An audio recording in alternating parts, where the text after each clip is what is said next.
जय श्रीमन नारायण। मैं मैथिली झा आप सभी के बीच वट सावित्री कथा को लेकर के उपस्थित हूँ। ओम प्रणम्य सच्चिदानंदम ऋणाम श्रेयो विवृद्धये वक्षे सनातनम धर्मम श्रुति स्मृति प्रचोदितम।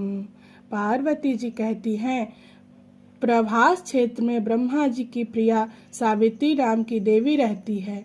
हे देवादिदेव महादेव, हे जगतपते, मुझे उन सावित्री देवी के व्रत के महात्म्य के साथ उस पवित्र इतिहास को मुझसे बताइए जो कि स्त्रियों के पातिव्रत्य को बढ़ाने वाला है और उनके सौभाग्य का उदय करने वाला है। महादेव ने कहा, हे महादेवी, मैं आपसे प्रभास क्षेत्र में रहने वाली सावित्री देवी के महत्वपूर्ण चरित्र को कहता हूँ। हे महेश्वरी, राजकन्या सावित्री के द्वारा विधिवत किए हुए उस व्रत की विधि को कहता हूँ। पुराने समय में मद्र देश मद्रास में अश्वपति नाम का एक राजा रहता था। वह सभी का प्रिय और सबके हित में सदैव लगा रहता था। वह क्षमाशील, सत्यवादी, जितेंद्रिय था, लेकिन उसके कोई संतान न थी। वह राजा तीर्थाटन करता हुआ प्रभास क्षेत्र में आ गया जहाँ सावित्री की स्थली थी। उस राजा ने अपनी पत्नी के साथ सावित्री नामक व्रत को किया जो समस्त कामनाओं की पूर्ति को करने वाला था। उसकी तपस्या से ब्रह्मा जी की प्रिया सावित्री देवी अत्यंत ही प्रसन्न हो गई, जो कि भुवः और स्वः अर्थात तीनों लोकों की साक्षात स्वरूप थी। वो देवी कमंडलू धारण किए हुई थी। दर्शन देकर वह पुनः अंतर ध्यान हो गई। बहुत समय के बाद उस राजा को पुत्री की प्राप्ति हुई, जो कि देखने में साक्षात देवी की ही रूप लग रही थी। राजकुमारी सावित्री बड़ी हुई और यौवनावस्था को प्राप्त हो गई। वह बड़े ही कोमल अंगों वाली, पतली कमर वाली और सोने के समान गौड़ वर्ण की थी। जो भी उसे देखता वह उससे विवाह करने की इच्छा रखता। वह बड़ी आंखों वाली, अपने तपस्या के तेज से चमकती रहती थी। सावित्री भृगु जी के बताए हुए व्रत को किया करती थी। वो वास करके, सिर से स्नान करके, देवता के दर्शन करने देवालय जाकर हवन करके ब्राह्मणों को बुलवाया करती थी। उनकी सेवा करके प्रसन्न मन से सखियों के साथ साक्षात लक्ष्मी स्वरूपा सावित्री प्रसाद ग्रहण किया करती थी। अपने पिता के चरणों में जाकर प्रणाम करके प्रसाद निवेदित करके उनके पीछे ही हाथ जोड़कर बैठ जाती। अपनी पुत्री को यौवन अवस्था को प्राप्त देखकर राजा अपने मंत्रियों के साथ पुत्री के विषय में चर्चा करते हैं कि मुझे अपनी पुत्री के योग्य वर नहीं दिख रहा है। मैंने धर्मशास्त्रों में यह पढ़ा है और सुन रखा है, समय पर यदि पुत्री का विवाह समय पर न किया जाए तो पिता को ब्रह्म हत्या और पुत्री को कलंक लगता है। इसीलिए पुत्री तुम्हें भेजता हूँ, जाओ स्वयंवर करना, बूढ़े मंत्रियों के साथ जाओ। सावित्री इस प्रस्ताव को स्वीकार करके चल पड़ी। वह राजर्षियों के सुंदर तपोवन को पहुंची। वहां जाकर उसने सम्मानित बुजुर्गों को चरण छूकर प्रणाम किया। फिर वहां से सभी तीर्थों और आश्रमों को भी गई। सावित्री मंत्रियों के साथ पुनः लौटकर घर को चली आई। वहां उसने देवर्षि नारद को देखा। मधुर मुस्कान के साथ बोलने वाली सावित्री ने देवर्षि नारद को ऊंचे आसन पर बिठाकर प्रणाम किया और अपने वन भ्रमण के कारण को बताया। सावित्री ने कहा, सालों में एक धर्मात्मा राजा है जिनका नाम द्युमतसेन है। दैव योग से वह अंधा हो गया है। द्युमतसेन अपनी पत्नी के साथ वन को चला गया। उनका पुत्र परम धार्मिक सत्यवान ही मेरे अनुरूप मेरा इच्छित पति है। नारद जी ने कहा, अरे सावित्री के लिए राजा ने बहुत कष्ट किया है। इसने लड़कपन के कारण ही सत्यवान को पति रूप में वर्णित कर लिया है। इसके पिता सत्य बोलते हैं, माता भी सत्य बोलती है। सत्य बोलने के कारण ही मुनियों के द्वारा इसका नाम सत्यवान रखा गया है। दान और गुण में वह रंती देव के समान था, अतुलनीय और बलवान था। सत्यवान के समान आज तक कोई दूसरा न था, किंतु उसमें एक दोष था कि उसका 1 वर्ष के भीतर ही मृत्यु हो जाएगा। नारद जी की बात सुनकर राजकुमारी सावित्री ने राजा से कहा, राज परिवार के लोग एक बार ही बोलते हैं, ब्राह्मण समाज भी एक बार बोलते हैं, कन्यादान भी एक ही बार किया जाता है। ये तीनों कार्य एक बार ही किया जाता है। दीर्घायु हो या अल्पायु, सगुण हो या निर्गुण, मेरे द्वारा एक ही बार पति का वरण किया जाएगा, दूसरी बार नहीं। मैंने मन से निर्णय करके ही अपनी बात बोली है। कार्य को कर लेने के बाद मन प्रमाण मात्र ही होता है, अर्थात दोबारा तर्क करने से क्या लाभ। नारद जी ने कहा, यदि इसकी ऐसी ही इच्छा है तो शीघ्र ही ऐसा कर दिया जाए। निर्विघ्नता के साथ अपनी पुत्री सावित्री का कन्यादान कर दीजिए। ऐसा कहकर नारद जी स्वर्ग को चले गए। राजा ने अपनी पुत्री के सारे वैवाहिक कर्म वैदिक ब्राह्मणों के मार्गदर्शन में शुभ मुहूर्त में विधि विधान से करवाए। सावित्री भी अपने मन चाहे पति को प्राप्त करके ऐसी प्रसन्न हुई जैसे कि उसने अपने पुण्यों से स्वर्ग की प्राप्ति की हो। फिर उनके आश्रम में वहीं रहने लगी। हे पार्वती, देखते देखते समय बीतता गया। सावित्री के मन में नारद जी की कही हुई बात सदैव स्मरण रहती। बहुत समय बीतने पर जिस दिन राजा सत्यवान के मरने का समय आया, ज्येष्ठ मास के शुक्ल पक्ष में द्वादशी तिथि के संध्या के समय नारद जी के कहने पर मृत्यु होगी, ऐसा सावित्री विचार कर रही थी। चौथे दिन मृत्यु होगी ऐसा सोचकर सावित्री ने त्रिरात्र का व्रत करके आश्रम में दिन रात रहने लगी। उसने वहां त्रिरात्र रहकर स्नान करके देवताओं को तृप्त करके अपने सास ससुर की चरण सेवा किया। प्रातः काल सत्यवान कुल्हाड़ी लेकर वन में जाने को तैयार हुआ। सावित्री भी अपने पति के साथ पीछे पीछे चली। सत्यवान ने जल्दी जल्दी फल फूल कुसा आदि इकट्ठा कर लिया और सूखी सूखी लकड़ियों का बोझा भी तैयार कर लिया। वह बोझा लेकर जा रहा था कि मार्ग में उसके सिर में बहुत पीड़ा होने लगी। तब उसने वह बोझा नीचे रख दिया और बरगद के पेड़ का सहारा ले लिया। उसने सावित्री को कहा, मुझे सिर में बहुत पीड़ा हो रही है सुंदरी, मैं कुछ देर यहीं तुम्हारी गोद में सोना चाहता हूँ। दुखी होकर सावित्री ने कहा, हे महाबाहु, आप यहीं विश्राम करें, उसके बाद ही हम विश्राम करने हेतु अपने आश्रम को जाएंगे। जब सावित्री अपनी गोद में अपने पति का सिर रखकर उन्हें विश्राम दे रही थी कि तभी वहां उसने काले रंग के एक पुरुष को आया हुआ देखा। वह सूर्य के समान तेजस्वी था। उसने अपने सिर पर मुकुट और पीले वस्त्र धारण कर रखे थे। सावित्री ने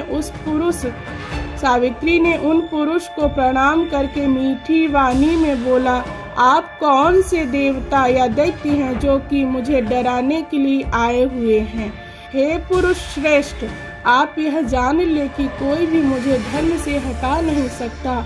उसके लिए मैं जलती हुई अग्नि की शिखा के समान हूँ। यमराज ने कहा, मेरा नाम सभी लोगों को डराने वाला संयमन यम है।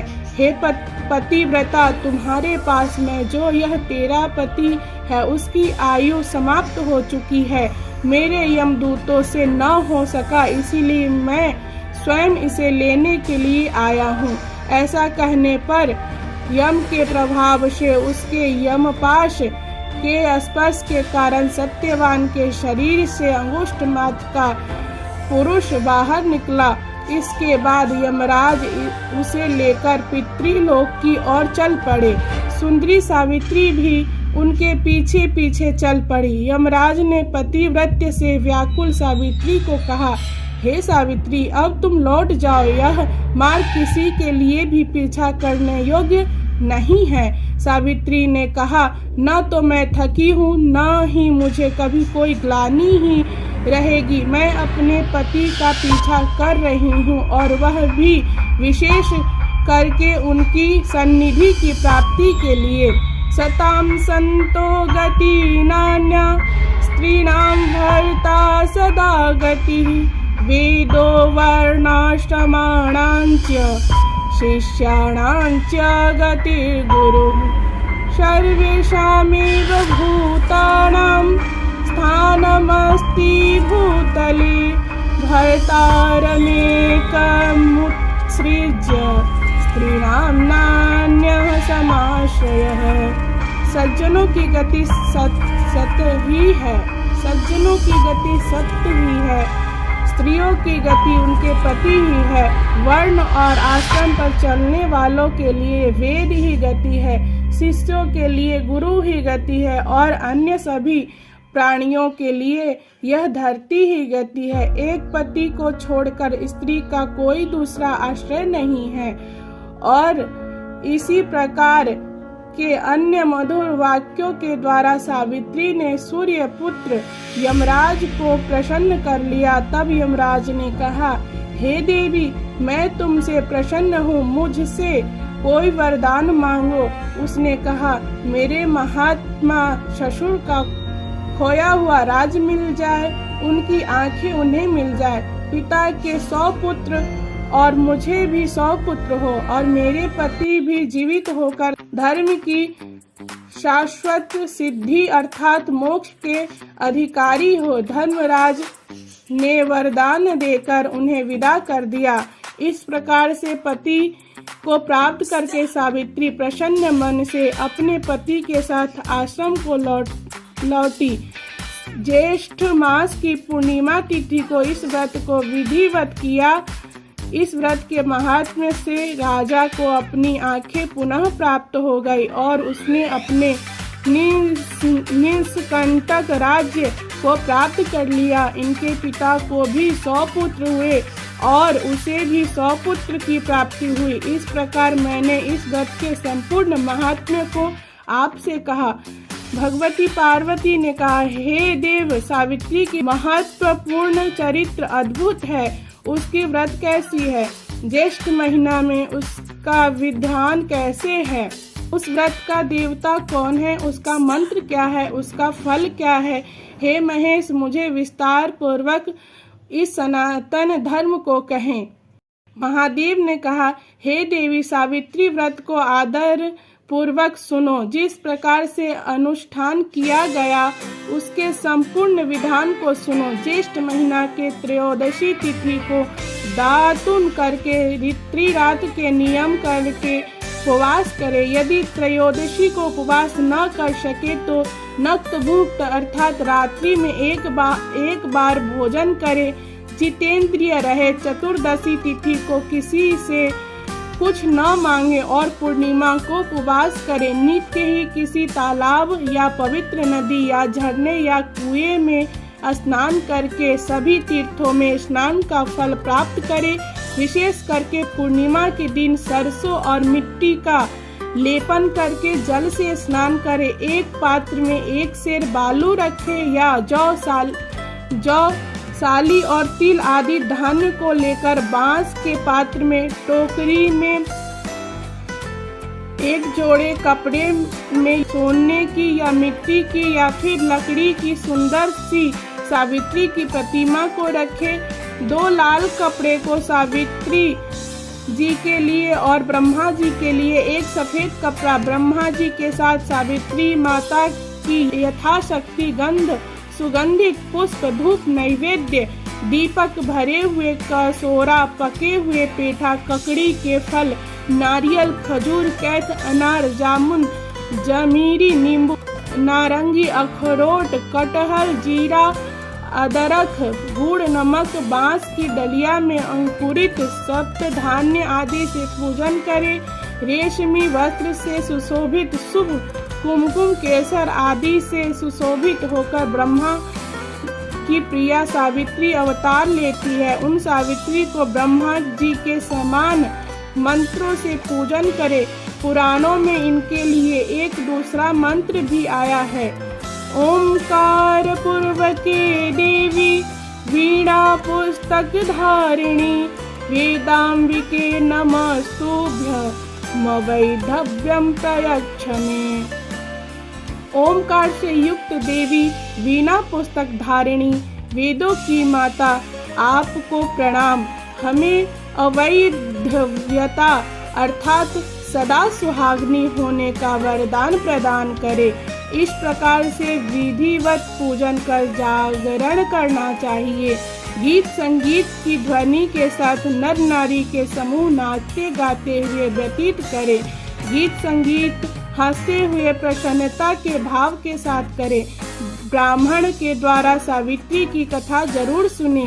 जब तक प्रातः काल न हो तब तक गीत और भाव के माध्यम से ब्रह्मा जी के साथ सावित्री का विवाह करवाएं। 7 दंपति के सफेद या निर्मल वस्त्र प्रदान करें। वेद के विद्वानों के लिए सारे साजो सामान के साथ घर का दान करके सावित्री व्रत को निवेदित करें। इस प्रकार से सावित्री कल्प जो जानने वाले, सावित्री की कथा को कहने वाले, दैवज्ञ, उच्चवृत्ति धारण करने वाले, खेत में गिरे हुए अनाज से भरण पोषण करने वाले, दरिद्र, अग्निहोत्री कर्म करने वाले ब्राह्मणों को इस प्रकार से रात्रि में दान करके निमंत्रण देवे। पूर्णिमा के दिन 14 जोड़े को बरगद के पेड़ के नीचे भोजन करावे। प्रभात काल में उषा काल होने पर भक्ष्य भोजन आदि पदार्थों को सावित्री पूजन स्थली पर ले आवे। पवित्रता के साथ रसोई बनाकर उसकी रक्षा करे। ब्राह्मणों को उनकी पत्नी के साथ बुलवावे। सावित्री पूजन स्थली पर ही उनको पैर धोएं। स्नान करा के पवित्र हुए ब्राह्मण अपनी पत्नी के साथ वहीं बैठे सावित्री माता के सामने ही दंपति को भोजन दे।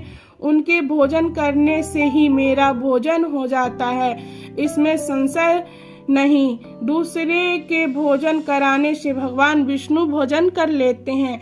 वे लक्ष्मी जी के साथ वरदायक होकर वर प्रदान करते हैं। तीसरे के भोजन कराने पर ब्रह्मा जी सावित्री के साथ भोजन कर लेते हैं।